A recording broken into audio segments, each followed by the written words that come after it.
Alors bonsoir tout le monde, comme vous pouvez le constater, nous ne sommes pas avec vous ce soir.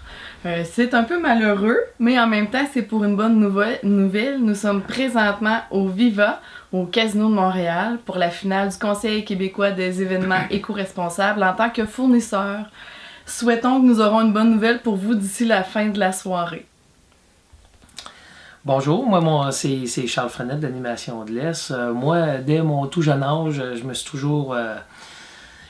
toujours trouvé entrepreneur. Écoutez, quand j'étais jeune, je faisais de la pelouse un peu partout chez mes voisins, puis je voulais me partir une entreprise de terrassement. Donc, j'ai toujours voulu être entrepreneur.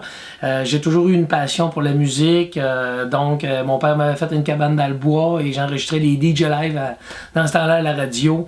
Et le vendredi soir, je disais à mes chums, venez-vous-en, on fait une disco à cabane. Puis moi, mon rêve plus tard, c'était d'en vivre. À l'école secondaire, j'ai eu la chance de rencontrer 2 techniciens dans le loisir qui m'ont pris sous leurs ailes finalement et puis qui m'ont montré c'était quoi les arts de la scène, l'éclairage, la sonorisation. Donc j'ai commencé là. Plus tard, à la fin de mon secondaire, j'ai eu la chance de pouvoir me partir à mon compte, aller en entreprise, ce que j'ai fait.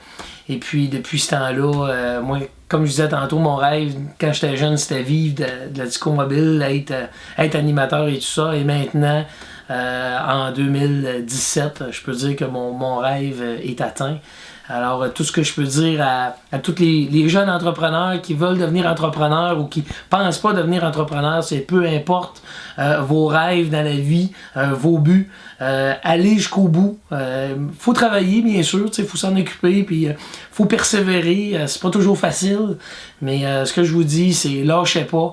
Puis aller au bout de vos rêves, c'est la première chose que je peux vous dire qui est la plus importante, c'est lâchez pas, puis aller au bout de vos passions, puis ce qui vous fait rêver. Pour ma part, c'est un peu plus différent.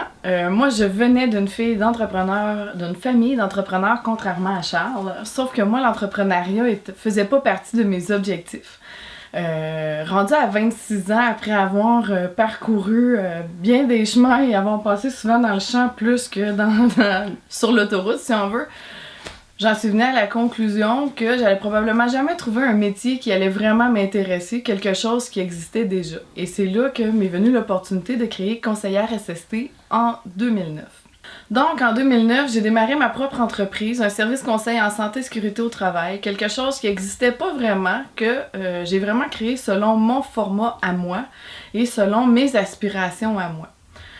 En 2015, j'ai eu la chance de me greffer à Charles dans son entreprise avec Animation de l'Est parce que je trouvais que le service conseil c'était bien beau, mais il manquait un petit côté folie à ma vie et dans l'événementiel, je pouvais le retrouver. Donc en 2015, lorsque je me suis greffée à Animation de l'Est, on est parti d'une disco mobile qui offrait le service de casino et on a ajouté la décoration de salle, l'ameublement, location de vaisselle, vraiment beaucoup d'éléments pour aller chercher dans le fond ce que notre clientèle désirait avoir en région. Pourquoi l'entrepreneuriat dans notre vie est aussi important, c'est que avec Animation de l'Est, on a la chance d'avoir des fournisseurs locaux.